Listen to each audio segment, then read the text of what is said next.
Here's the advice that I won't be giving you in this series of lectures on how to do well in your college courses. Work hard. Nope. In order to get good grades, great grades in your college courses, you don't need to work hard. What you need to do is work efficiently.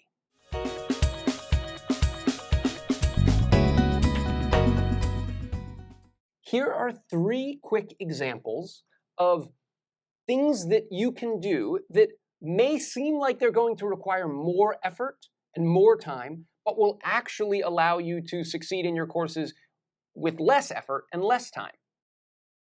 Read before class. You're going to class anyway. That's time that you're going to be there anyway.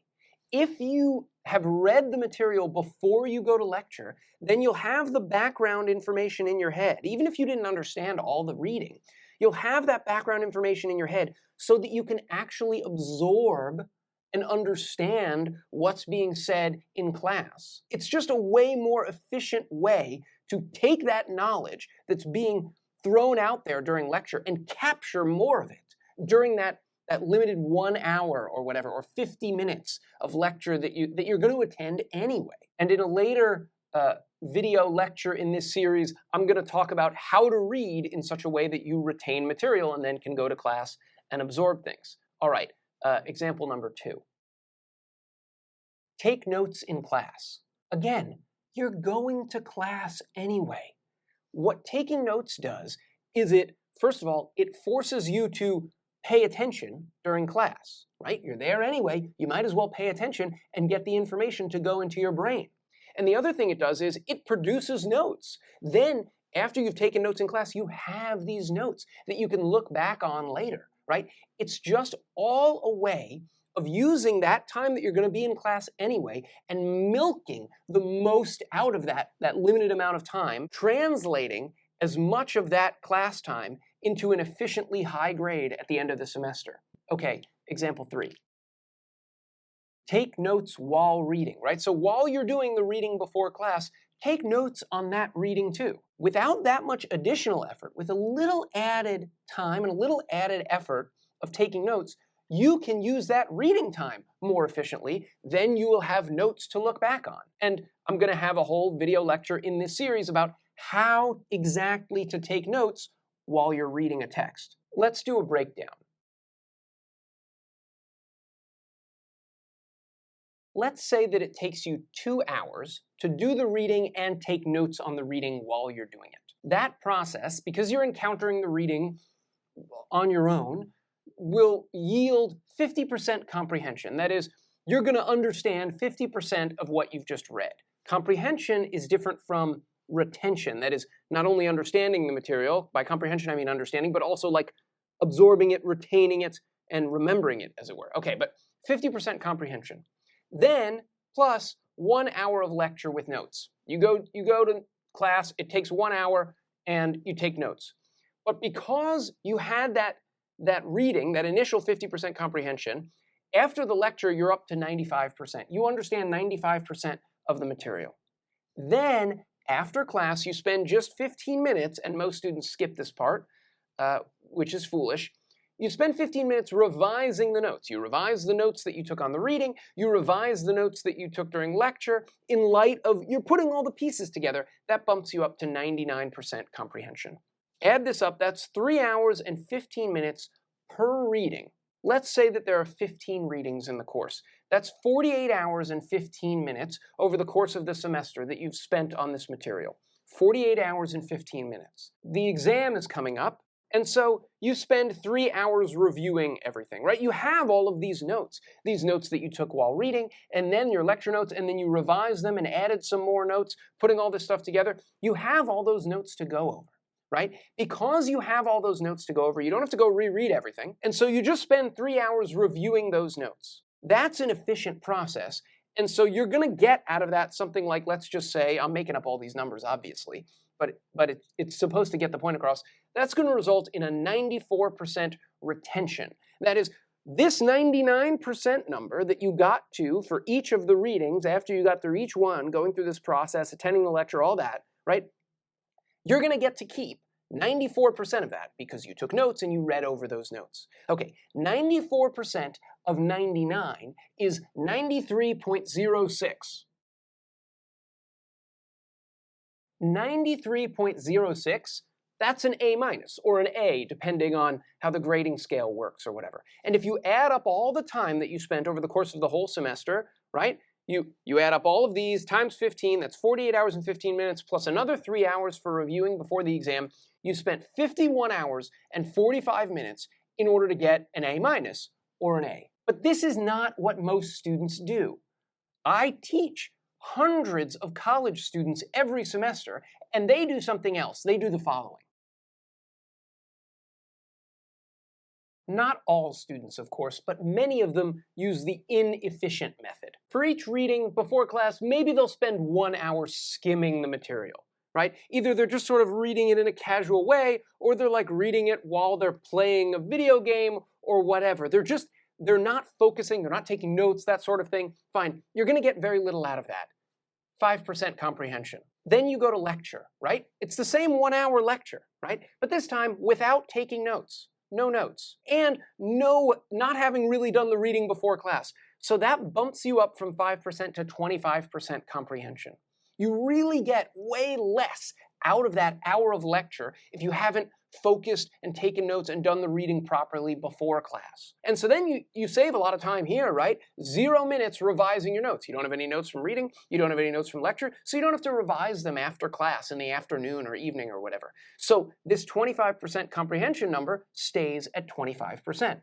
Now you understand 25% of the material for each reading, and you've spent 2 hours per reading to do that. That's less. You saved some time there, but you learned a lot less. Times 15 readings, that's 30 hours total over the course of the whole semester. That's less than 48 hours and 15 minutes, so that's less time. But you really don't understand the material, and you realize this at the end, and so you freak out, right?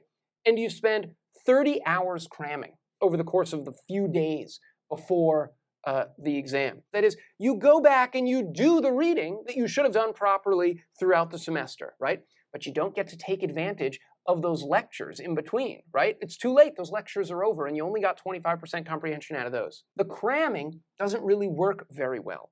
So and you don't have notes to go over. So what ends up happening is you get 20% retention. That is, you can't even keep all 25% of this comprehension that you had throughout the semester. You don't even get to keep most of that. You only get 20% of that to keep.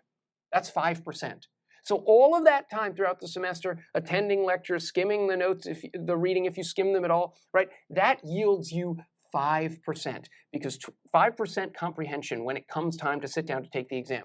That 20% of 25 is 5. But you did cram, right? You did cram.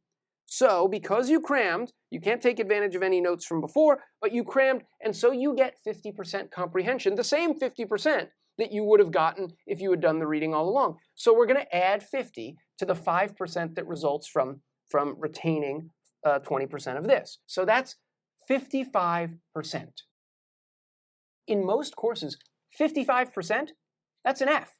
That's a failing grade. But maybe the professor is nice, so let's say they give you a D instead. All right, 60 hours. This is 60 hours when you add it up. 30 hours cramming plus 30 hours sprinkled throughout the semester, right, on the readings and attending the lectures. Those are hours you're going anyway, right? That's 60 hours. That's more than 51. So now you've spent 60 hours of work to fail or get a D instead of 51 hours to get an A or an A minus. Now you might think, oh, I'm smarter than that. I got a better plan. Why even do the skimming?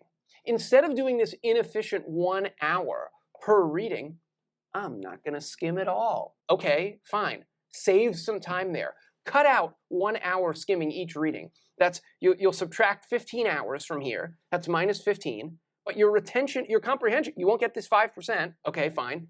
Right? So what you're going to end up doing, if you don't even skim the reading, because you're so smart and you're so efficient, right? Now, this 55 number is going to go down to 50, but you are going to save some time. It's going to be 60 hours minus 15, that's 45.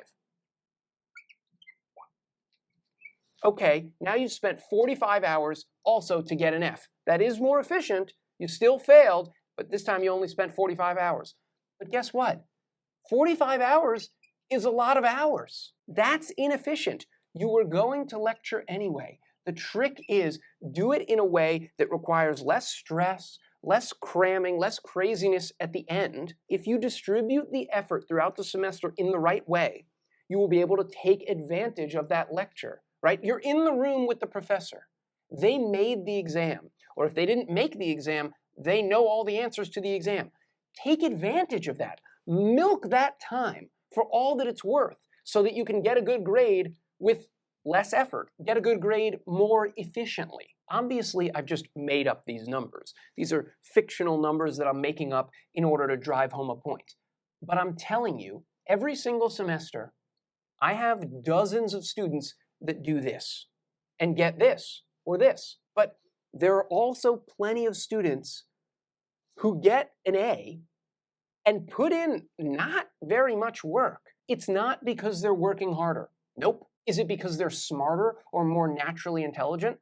Nope. It's because they work efficiently. Now, there's something that you might notice about this efficient process on this side. You have to do the reading and you have to take notes. You have to go to lecture and you have to take notes. Then I'm telling you to take more notes after class based on these notes, right? Revising your notes. That's a lot of notes. Yes, that's a lot of notes. But that's because notes are a tool of efficiency. They are a way to take the time that you're already spending reading or attending lecture and squeeze out of that time, the same amount of time, or almost the same amount of time, squeeze out of that time more comprehension, more retention. You have the notes to look back on.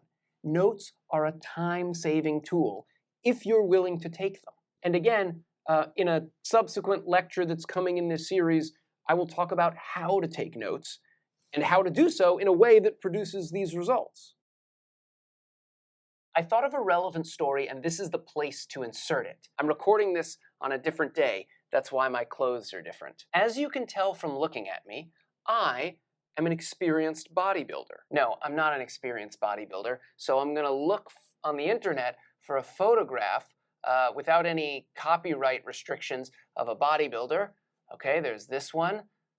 The chain seems a little unnecessary to me, but whatever, you get the point. So this one time I was in a weight room. There were these two guys talking, and I overheard what they said, and it was one bodybuilder, huge, strong guy with huge muscles, and another less strong guy with less huge muscles.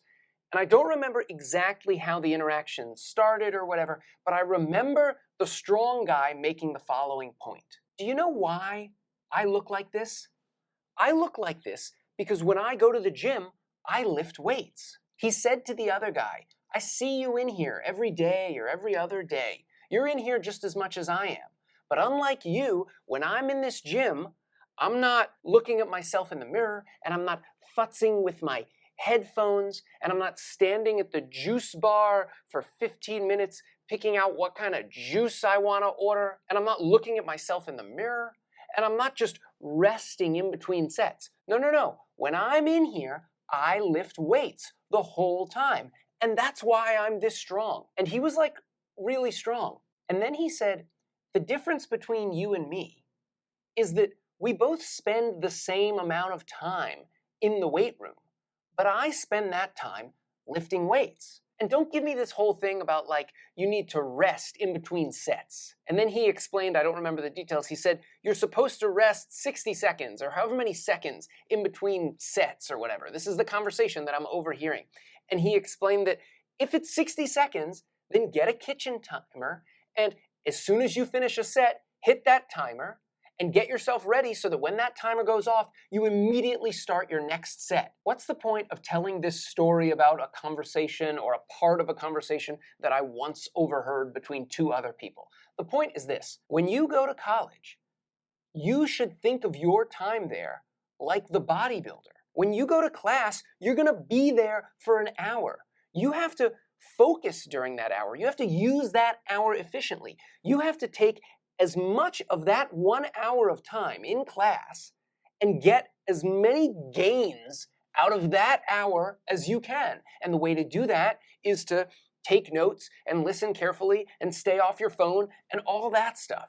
And the same goes for when you're doing your reading. You sit down in the library to do some reading for class, put your phone away, it's time to work out, right? Don't futz with your headphones, don't spend 15 minutes picking out what kind of juice you're gonna get or whatever. Read the whole time. Read with focus, just like that weightlifter lifts with focus the whole time that they're in the gym. That's the secret to getting gains.